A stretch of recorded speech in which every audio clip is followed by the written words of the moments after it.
안녕하세요 여러분, 융입니다. 오늘 독서는 여행에서는 저의 인생책 중 하나를 소개해 드릴 겁니다. 작년에 제가 독서 플랫폼 텍스처에서 나를 자유와 독립으로 이끈 책 5권을 추천한 적이 있었어요. 그 중에서도 제가 첫 번째로 소개를 했던 책입니다. 바로 이 책인데요. 에크하르트 톨레라고 좀 21세기를 대표하는 영적 교사가 있어요. 그분의 삶으로 다시 떠오르기라는 책입니다. 이 책은 류시화 작가님이 번역을 했어요. 원래 2008년에 나우라는 제목으로 먼저 출간이 됐었는데 절판이 됐었다가 류시화 작가님이 번역을 다시 하고 싶다고, 마음에 들지 않는다고 번역 작업을 다시 해서 새로운 제목으로 2013년에 다시 나온 책입니다. 이미 번역이 됐던 거를 다시 할 정도로 작가님께도 되게 이 책이 좀 중요한 책이었던 것 같아요. 이 책의 원제는 New Earth입니다. 직역하면 새로운 지구 라는 뜻인데요. 이게 무슨 말이냐면 새로운 의식으로 깨어나는 게 인간이 진화하는 과정이고, 그렇게 깨어난 의식을 가진 진화한 사람이 많아지면 새로운 지구가 될 거란 의미입니다.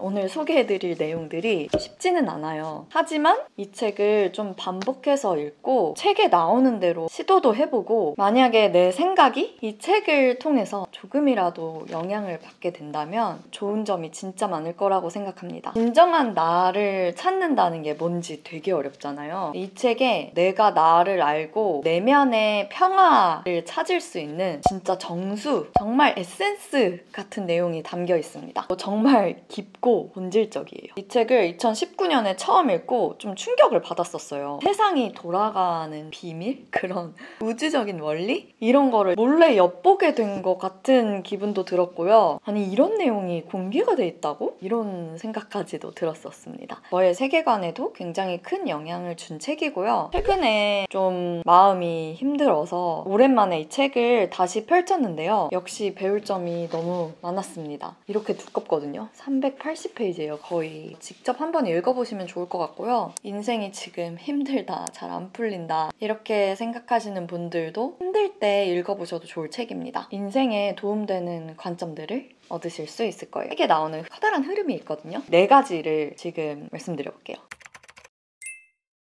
제가 거의 10년 전에 동생이랑 이런 대화를 한 적이 있어요. 이 세상에는 삶의 비밀 같은 걸 깨달은 사람들이 있는 것 같다. 근데 자기가 발견한 비밀을 고지고대로 사람들한테 얘기하면은 잘 듣지 않거나, 아, 그게 무슨 말도 안 되는 소리야 라고 무시를 하기 때문에 영화나 소설이나 책이나 미술, 예술의 그 작품들을 통해서 우리한테 얘기를 하는 것 같다, 이런 대화를 한 적이 있거든요. 근데 꽤 많은 부분에서 사실이었어요. 영적으로 깨어난다는 게 무슨 말인지 이것도 얘기를 해보면 좋을 것 같은데, 류시화 작가님의 소개글 맨 앞에 되게 좋은 문장이 있어서 한번 읽어드릴게요. 에고의 바탕을 둔 삶과 그러한 삶들이 모인 세상에서 우리는 살고 있다. 에고에 지배당하고 한편으로는 에고와 싸우면서 우리는 살아간다. 톨레는 에고를 알아차리라고 말한다. 알아차리는 순간 에고는 힘을 잃고 소멸하기 때문이다. 그 알아차림이 영적인 깨달음이다. 이 책은 영적인 깨어남이 무엇인지, 그리고 어떻게 의식을 깨울 수 있는지를 되게 구체적으로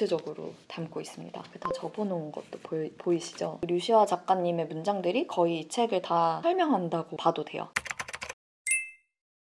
에고라는 개념이 이 책에서 등장하는 제일 중요한 개념입니다. 에고의 어원을 보면 나를 뜻해요. 자아, 자부심, 자존심 이렇게 번역돼 있거든요. 근데 이렇게 보면 지켜야 할 것처럼 보이잖아요. 하지만 이 책에서는 내내 에고를 경계하라고 말합니다. 에고는 진짜 내가 아니라고요. 욕망과 욕구를 충족시키려고 해요. 내가 좀 특별하다, 이런 의식을 가지고 있든, 물질적인 소유로 나를 좀 드러내고 싶어 하고, 권위, 명예, 돈, 외부적인 요인들 하고 나를 중요시합니다. 난 이런 걸 가진 사람이야. 나는 이런 걸 할 수 있는 사람이야. 나는 그래서 특별한 사람이야. 그 인정받고 싶어 하는 내 안의 목소리? 나쁘다는 건 아닌데 끊임없이 남들하고 비교하기도 하고, 때로는 나를 깎아내리고, 아, 나 이런 사람인데 이렇게 대우해줘야 하는 거 아니야? 이런 자만심을 가지고 있기도 한데, 우리 머릿속에 계속 끊임없이 말하는 그 생각 있잖아요. 그거는 내가 아니라는 겁니다. 그래서 이 책에서 얘기하는 게 에고라는 걸 알아차리는 것부터가 깨달음의 시작이라고 얘기를 해요.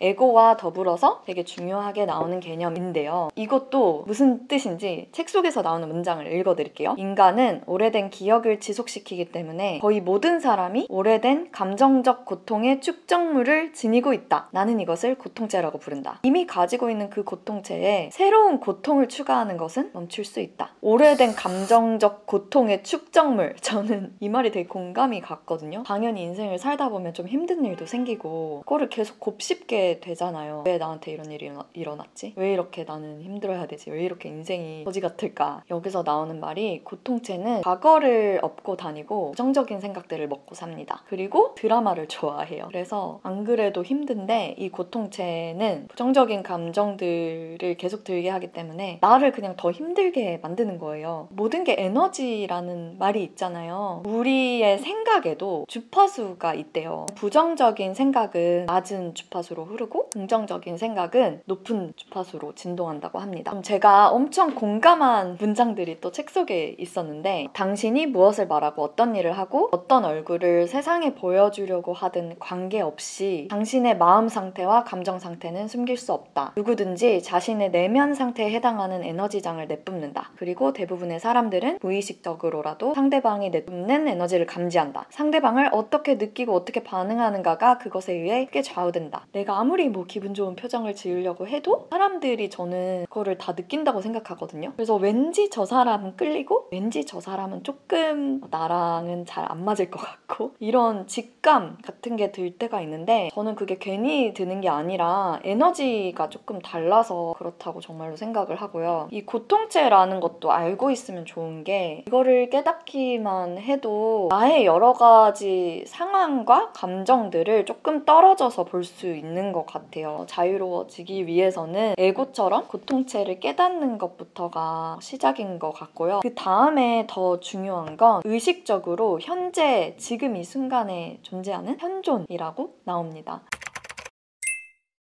지금을 산다는 게 굉장히 어려운 말이잖아요. 이 책에 진짜 자세하게 나와 있어요. 굉장히 멀리에서 나를 보게 돼요. 진짜 인생을 펼쳐놓고 난 여기 있구나. 우주에서 나는 이 지구에 있는데 이 조그만한 점 안에 막 클로즈업해서 나 지금 여기 있네? 이렇게도 보게 돼요. 그렇게 좀 전체적인 관점에서 나를 보게 되는 게 먼지만한 모래알만한 곳에 내가 살고 있네 이렇게 생각할 수도 있지만 오히려 그래서 현재에 더 감사하게 되는 것도 있는 것 같아요. 내가 이런 몸과 마음을 가지고 한 번 주어진 삶이라는 것을 내가 겪고 있구나. 책의 챕터가 10장까지 구성되어 있어요. 이제 1장부터 6장까지는 에고와 고통체에 관한 이야기예요. 제가 진짜 좋아하는 이 책의 부분들은 고통체 이후에 7장부터입니다. 어떻게 하면 더 삶을 풍요롭게 살 수 있는지가 7장부터 나와요. 7장부터 10장까지의 제목들도 되게 좋거든요. 7장은 형상의 꿈에서 깨어나기. 나는 존재이지 형상은 내가 아니다. 되게 철학적인 얘기들이 나오는데 곱씹을수록 본질적인 걸 갖고 있는 문장들이 정말 많습니다. 8장은 내면 공간의 발견. 이 세상의 것이 아닌 평화. 이 내면 공간을 인지한다는 것만 알아도 역시 또 많은 게 바뀐다고 생각하고요. 9장은 삶의 목적에 깨어나기. 무엇을 하는가가 아니라 누구인가. 10장은 새로운 지구. 행성의 미래를 상상하는 사람들에게. 제가 현재 하고 있는 일에 있어서도 영향을 준 문장들이 많습니다. 당신이 하고 있는 일이 돈이든 명성이든 승리이든 어떤 목적을 위한 수단이 아니고 일의 실현 그 자체가 목적일 때, 자신이 하는 일 속에서 기쁨과 활력을 느낄 때 당신은 현재의 순간에 존재한다. 그냥 이 일을 하는 현재가 너무 즐겁고 재밌는 거예요. 근데 그렇게 할 때 나는 현재의 존재를 하게 되고 오히려 세상에 그렇게 함으로써 가져올 수 있다는 내용입니다.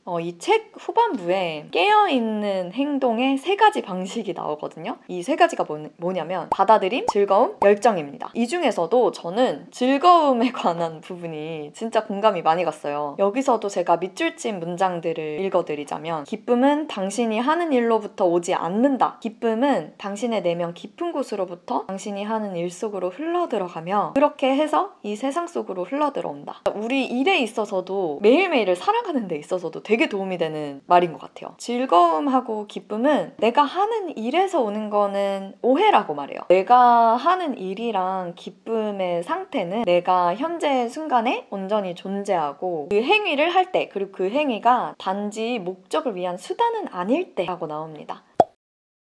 거의 10가지가 넘는 일들을 동시에 하고 있어요. 그런데도 제가 번아웃이 오지 않는 이유, 그리고 뭔가 신기하게 자꾸 우연히 연결되고 좋은 기회들이 들어오는 이유가 저는 정말로 제가 과정을 즐기고 있기 때문이라고 생각합니다. 그래서 저는 항상 지금이 시작점 같아요. 진짜 그렇게 느껴지고요. 최근에 제가 톱클래스 11월호에 인터뷰를 했어요. 사전 질문지를 받아본 것도 아니고 그냥 즉석에서 기자님이 저에게 물어보신 질문들을 답변을 했는데요. 그때 마지막 질문이 내가 생각하는 해방은 무엇인가요? 였는데요. 그에 대한 저의 답변이 오늘 영상하고 좀 연결이 되는 것 같아요. 딱 지금 이 순간을 살 수 있는 거요. 이렇게 얘기를 했습니다. 뭔가를 바라거나 그거를 쫓는다는 거는 그게 지금 나한테 없다는 얘기잖아요. 지금 나한테 있는 것들을 알아차리고 사는 게 중요하다고 생각을 합니다. 과거하고 미래에 사로잡혀서 걱정을 많이 하고 있는 분들, 내가 누구인지, 어떻게 살고 싶은지, 이렇게 계속 사는 게 맞는지, 이런 고민하고 있는 분들한테